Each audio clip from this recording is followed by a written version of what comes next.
attorneys delivered opening statements today in the murder trial of Karmelo Anthony. Prosecutors accuse Anthony of provoking that encounter.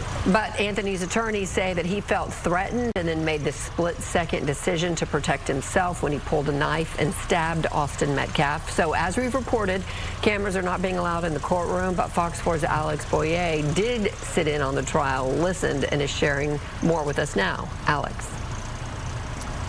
Yeah, hey guys, good afternoon. And I can tell you that just a short time ago, the jury heard a 911 call made by one of the coaches who tended to Austin Metcalf after he was stabbed. My colleague, Amelia Jones, who's inside, relayed to me that it was very difficult to hear, meaning emotional. You could hear the emotion inside of the coach's voice as he was performing CPR on Austin Metcalf, who we know did pass away. I can tell you that more than 100 people lined up early this morning for a chance to get a seat inside of the courtroom. I was able to speak very briefly with Metcalf's father as we were all being seated inside, and he told me that today was going to be a tough day for everyone. Indeed, it has been. Attorneys for both sides were given 20 minutes each to present their opening statements to the jury.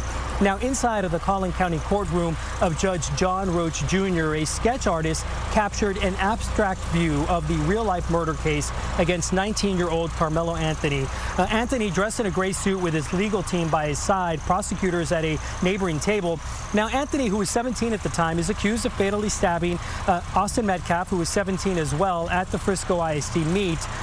Witnesses say that the two got into an argument under a tent and that Anthony stabbed Metcalf in the chest. Now, in opening statements, lead prosecutor Bill Werski told the jury of 11 men and 7 women that Metcalf was fatally stabbed in a sneak surprise attack, calling the act a senseless murder. Now, defense attorney Mike Howard painted a very different picture. Howard said that Anthony acted in a split second out of fear for his safety and that the stabbing was in self-defense. I talked to a trial attorney who is here as a court observer. The state opened first. Bill Werski is a tremendous trial lawyer. He really captivates an audience. He's a really tall guy, and he has a very commanding voice and really laid out logically where the roadmap of the state's case was going to go. Once he was done with his opening, then the defense got to do their open. And the thing that stood out the most to me about the defense's open is they never mentioned how or why the knife was in Karmelo's bag at the track meet. It was never, I imagine it was purposefully, they did not choose to bring that topic up. Now, jurors also heard from a forensic video analyst who handled and magnified surveillance video from the track meet. Jurors watched that video. Now, the video is from a camera that's way across the field. Now, it's grainy when zoomed in, but does show the attack. You see Anthony enter the rear of the tent where it happened. A few minutes later, you see what the analyst described as quick movements. And after the attack, Anthony is seen running for the tent. We're told that he drops the knife nearby. He's arrested by 2 officers shortly after. Anthony appeared to watch the entire video as it was played in court.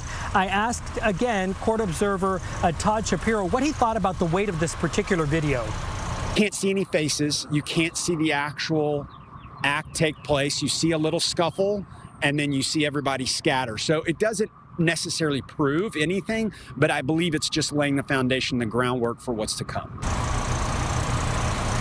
And as a trial goes on inside the courtroom, of course, outside, a growing group of supporters and demonstrators continue to rally and debate outside the entrance of the courthouse.